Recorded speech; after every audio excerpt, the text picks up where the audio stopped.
Halo semuanya, selamat datang di segmen analisa. Salah satu topik yang banyak kalian mention aku di video-video sebelumnya adalah terkait dengan isu antara Baim Wong dengan Paula. Ini kan mereka sedang dalam proses bercerai ya. Tapi jujur, kenapa aku membahas ini? Ini adalah bagian yang kayak fenomena gunung es. Ini banyak terjadi di masyarakat Indonesia. Tingkat perceraian kita tuh kan luar biasa tinggi dan ada banyak anak-anak buah hati yang justru malah menjadi korban di sini. Kita akan coba bahas dari kedua belah pihak teman-teman, karena kalau aku lihat kecenderungan di media sekarang itu kan banyak yang mendukung Paula ya, yang mengatakan bahwa kasihan gitu Paula dipisahkan dengan buah hatinya, apalagi ada video terbaru yang diupload dia di akun Instagramnya, yang itu jelas-jelas semakin membuat Baim Wong itu terpojok. Bahkan Baim di wawancara terbarunya bilang begini bahwa Paula, ayolah, kita tuh tahu apa yang sebenarnya terjadi. Jangan framing saya seperti itu.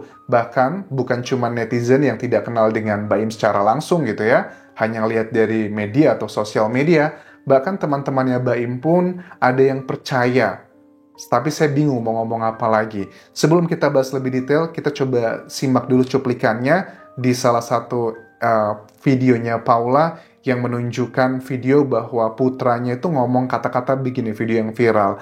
Mama jangan di sini, nanti papa marah, nanti mama dimarahin papa. Terus kata Paulanya, papa itu baik kok adek, papa nggak marah gitu.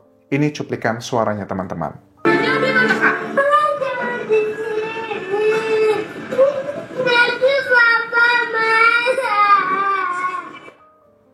Mama jangan di sini, nanti papa marah. Terus tulisannya Paula, walaupun mama sedih sekali melihat respon kalian yang sekarang berubah ke mama. Ini ya, ditulis sama Paula di IG-nya. Nanti mama dimarahin papa. Papa itu baik, adek. Papa nggak marahin mama kok, sayang. Papa itu baik. Mama itu nggak dimarahin papa kok, sayang. Aduh, sebenarnya jujur pada saat aku melihat video itu aku miris ya, kasihan gitu ya. Ya, harusnya adalah permasalahan orang tua tidak melibatkan anak-anaknya, tapi ya itu kan kondisi idealnya. Tetapi Baim Wong ini speak up juga teman-teman. Gara-gara video itu kan banyak masyarakat yang aku lihat di Instagramnya Baim tuh gila hujatannya. Bahkan ada boykot Baim, filmnya diboykot dan sebagainya. Dan Baim tuh melihat ini udah bahaya gitu loh. Karena di keterangan terbarunya Baim bilang bahwa ini saya harus speak up karena ini sudah sangat berbahaya sekali begitu. Tapi kita coba simak dulu waktu Paula menuliskan kata-kata di video tersebut yang diuploadnya 4 hari lalu ya ini ya. Kata-katanya begini, Bismillahirrahmanirrahim, di bulan baik ini Allah Maha Tahu segalanya, gimana perjuangan seorang ibu ketika mempertaruhkan nyawa melahirkan anak-anaknya. Mama sedih dan bingung dengan respon kalian ke mama sekarang. Rasanya hati mama tersayat-sayat, udah berapa banyak tangis kangen yang mama lewati 6 bulan terakhir ini. Mama udah nggak tahu lagi, campur aduk perasaan mama yang nggak bisa tidur dan ingin peluk kalian 6 bulan lamanya. Aku yakin ini adalah tulus ya, karena namanya orang tua, ibu pasti kangen sama anaknya. Cuman kan ini bukan tentang romantisasi case-nya, cuman adalah fakta sebenarnya. Karena kedua belah pihak mengatakan, ya Baim bilang, saya tidak pernah melakukan pemisahan antar ibu dan juga anak begitu. Sebelum tanggal 13 September 2024, hampir 24 jam waktu mama dedikasikan untuk merawat kalian. Sampai mama kerja kalian ikut, mama meeting kalian nemenin, hampir tiap hari mama selalu antar dan jemput kalian di sekolah dan les. Kangen direbutin sama kalian, kangen momen tiap malam bertiga sebelum tidur, kita di kasur cerita-cerita, bercanda dan berdoa. Itu semua adalah momen paling berharga yang mama punya 5 tahun terakhir sama kalian. Di titik ini hati mama terbesit, ingin rasanya menyerah, bukan karena mama tidak memperjuangkan kalian, tapi hati mama itu sedih dan hancur rasanya ngelihat kalian ketakutan setiap dekat mama. Perasaan asing sama anak-anak yang mama kandung dan lahirkan. Mama nggak tahu apa yang terjadi di 6 bulan terakhir dengan hidup kalian.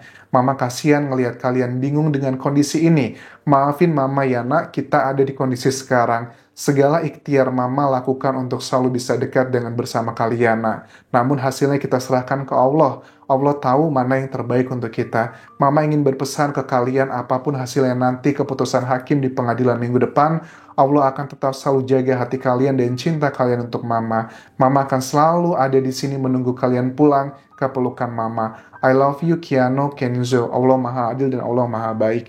Ya, itu adalah versi dari Paula yang mengatakan bahwa kesannya ya ini bahwa dia dipisahkan. Tapi Baimo mengatakan begini, dia lebih logis bilang begini. Saya itu tidak pernah memisahkan mereka. Bahkan ada keterangan dari forensik anak dalam persidangan ini yang mengatakan expert ya, bahwa mental anak-anak itu sudah kena. Mereka itu ketakutan setiap kali mendengar suaranya Paula gitu.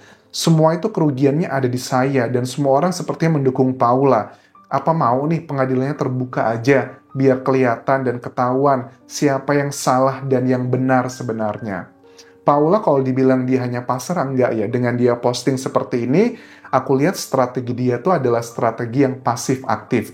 Kelihatannya pasif, tapi sebenarnya aktif melakukan serangan-serangannya dengan cara dia. Ini cuplikan Baim yang terlihat putus asa dan juga kesal sebenarnya dengan dia banyak dihujat oleh netizen, teman-teman. Tapi saya gimana? Semua kerugian dari saya. Kalau emang dari awal, kenapa Paula boleh tapi saya nggak boleh membela diri saya? Tapi Paula boleh terus dan semua didukung. Sampai bingung kadang-kadang. Sekalian aja pengadilan terbuka biar kita tahu siapa yang salah, siapa yang benar. Kalau pengadilan terbuka, ketahuan siapa yang salah dan benar, menurut aku yang paling dirugikan adalah buah hati mereka, teman-teman. Anggap aja seandainya Baim itu benar bahwa Paula dugaannya memiliki pria idaman lain, putranya pernah memergoki dan sebagainya. Itu Baim mungkin di mata masyarakat akan baik namanya. Kemudian akan ya positif lah semuanya. Tapi bagaimana dengan perasaan buah hatinya? Bagaimanapun juga itu adalah ibunya gitu ya. Nanti diejek teman-temannya, ibu kamu kan yang A, B, C, dan D. Itu justru akan menambah beban begitu. Cuman di sisi lain kita juga paham gitu ya, bahwa kalau Baim cuma diem aja, dia ngerasa bahwa yang diserang ini udah sangat bahaya. Filmnya juga, kan kalian tahu di Indonesia itu yang namanya kalau boykot itu kan efeknya luar biasa gede ya. Ekonominya juga kelihatannya seperti terganggu gitu. Makanya Baim bilang, saya itu yang paling banyak dirugikan di sini begitu. Karena semuanya nggak adil buat saya. Saya selalu yang kena, saya nggak apa-apa. Tapi ketika dia sudah membicarakan cara saya besarin anak, itu dengan cara saya itu bilang supaya dia itu marah sama begitu, nggak mungkin lah. Nah, dia bilang bahwa nggak mungkin lah saya itu membesarkan anak, kemudian dengan caranya bilang bencilah ibumu dan sebagainya, itu nggak mungkin lah. Itu yang dibantah oleh Baim di sini, dia kayaknya nggak terima banget. Terus juga justru malah sebaliknya, rangkuman yang aku rangkumkan di sini di wawancaranya Baim, justru malah sebaliknya. Saya itu yang berusaha mendekatkan antara ibu dan anak-anaknya. Bahkan saya punya video yang tunjukkan bahwa anak-anak itu takut dengan Paula. Ini juga ditambahkan dari kuasa hukumnya. Apakah ini akan ditunjukkan? Menurut aku ini akan ditunjukkan oleh Baim kalau pada akhirnya dia benar-benar terpojok. Baim kan juga manusia biasa ya. Dia juga butuh nama baik sih, karena dengan jejak digital seperti saat ini, nanti kedua putranya akan dewasa, mereka akan menganalisa sendiri siapa yang lebih masuk akal atau tidak begitu. Bahkan salah satu contoh Baim bilang bahwa berkali-kali nganterin anak ke tempatnya Paula, tapi malah sekarang diputar balikan. Anaknya itu memang yang nggak mau ketemu sama mamahnya. Mereka itu benda hidup, bukan benda mati. Bahkan dengan statementnya Paula di Instagramnya yang ngerasa aneh dengan anak-anaknya kok kesannya menjauh sekarang ini, ya memang ada salah satu indikasi yang aku lihat, sepertinya memang anak-anaknya Baim itu trauma dengan Paula, mungkin aja betul ya, terkait dengan perilaku ibundanya pada saat di rumah dulu, dan anaknya baru terbuka sekarang semuanya. Itu memang nggak menutup kemungkinan ada potensi ke sana, teman-teman. Dan apakah Baim sudah memaafkan 100% dengan dugaan hal hubungan terlarang tersebut? Ya, nggak juga. Namanya sakit hati itu aku bisa melihat ya. Ada banyak kasus perceraian yang misalnya salah satunya diselingkuhin gitu. Udah cerai, udah 10 tahun, 20 tahun. Tapi ternyata orang tersebut walaupun sudah move on dengan pasangan baru, tapi masih menyimpan sakit hati itu ada. Apalagi ini kejadiannya juga masih dalam hitungan bulan. Jadi kita nggak bisa expect bahwa Baim akan melupakan semua itu. Apakah manipulatif? Ini bingung nih. Pihaknya Paula pasti akan menuding, yang pro dengan Paula maksudku, akan menuding Baim yang manipulatif. Begitupun sebaliknya, yang pro dengan Baim akan menuding Paula yang manipulatif. Jadi siapa yang benar di sini? Saya saya ada videonya, saya nganterin anak saya ke rumah Paula karena anak saya nggak mau ketemu, saya paksa begitu. Ayo, nggak boleh gitu sama anak papa. Ayo mama, ayo. Saya punya videonya, nganterin ke rumahnya Paula, tapi dia nggak mau. Saya bilang ke anak, nggak boleh begitu sama mama. Ini saya anterin. Baru nyampe sudah nangis, dan di sini dramanya sudah pasti ada terus Paula tuh Ya. Sudah nyampe, nangis-nangis. saya kadang-kadang juga ya Allah, kalau aku nggak peduli ngapain sekarang aku anterin anak tuh. Oke, intinya adalah bantahan-bantahan semua. Terus dikatakan di sini bahwa ya, saya tidak pernah mengajarkan Kiano untuk membenci mama, tidak pernah. Paula, ayolah, kita tahu apa yang sebenarnya terjadi. Ya, kita baca sekarang adalah postingan dari Baim ya, walaupun tidak secara khusus ditujukan untuk Paula, ini ada untuk salah satu temannya ya. Cuman indikasinya ini kayaknya untuk Paula juga sih, menyindir karena banyak serangan di akun sosial medianya Baim. Innalillahi wa inna ilaihi raji'un, ini ada setiap hari Uncle hanya sibuk untuk membantu orang tanpa lihat kesehatannya sendiri. Oke, ini pure karena dia berduka cita ya. Saya belajar, sebaik-baiknya orang tidak perlu dilihat bagaimana kehidupannya di dunia. Semua indah ketika selesai perjalanan dunia bagi dia. Yang pada akhirnya Allah akan memanggil setiap manusia satu persatu. Ibadah dan dosa akan terlihat timbangannya. Di pandangan manusia, terkadang kita bisa berpura-pura, terkadang juga berbohong untuk mendapatkan empati. Tapi di mata Allah, kita tidak akan bisa berbohong. Yang benar adalah benar, dan yang salah adalah salah. Dan itu hanya ada satu kebenaran, tidak pernah ada dua kebenaran. Selamat jalan sahabat saya, Uncle Tribob. Ini turut berduka cita untuk sahabatnya Baim Wong. Cuman aku menilai bahwa postingan yang sekitar 2 hari yang lalu ini juga ada hubungannya dengan, aku lihat postingan di Instagram yang banyak sekali menghujat Baim Wong dengan kata-kata yang perih ya, aku lihatnya. Mau kamu sesukses apapun, sekaya apapun, seterkenal apapun, yang namanya manusia, teman-teman. Kalau yang menghujat, mengata-ngata itu udah jumlahnya ribuan, itu pasti kena mentalnya gitu loh.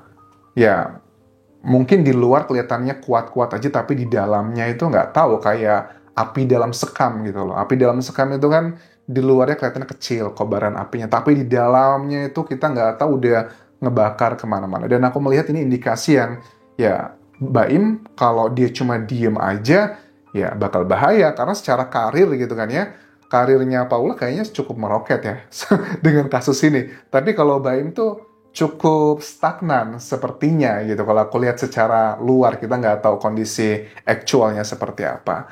So, itu dulu yang bisa aku update ya terkait dengan drama ini. Dan aku berharap banget dari kedua belah pihak untuk bisa benar-benar memprioritaskan adalah buah hatinya sih. Cuma karena sekarang sudah menjadi konsumsi publik, mereka sudah punya narasinya masing-masing, kayaknya konflik memang sangat sulit dihindari. Kalian lebih pro mana nih? Paula atau Baim? Tapi mudah-mudahan sih anak-anak yang menjadi salah satu faktor untuk meredam bibit-bibit konflik yang aku lihat bakal meruncing ini teman-teman. Terima kasih sudah menonton. Sampai ketemu lagi di video berikutnya. Tinggalkan like dan juga komen, subscribe channel YouTube ini, follow Instagram, Facebook pageku, dan juga akun TikTok di Anjasa Semara. Sampai jumpa.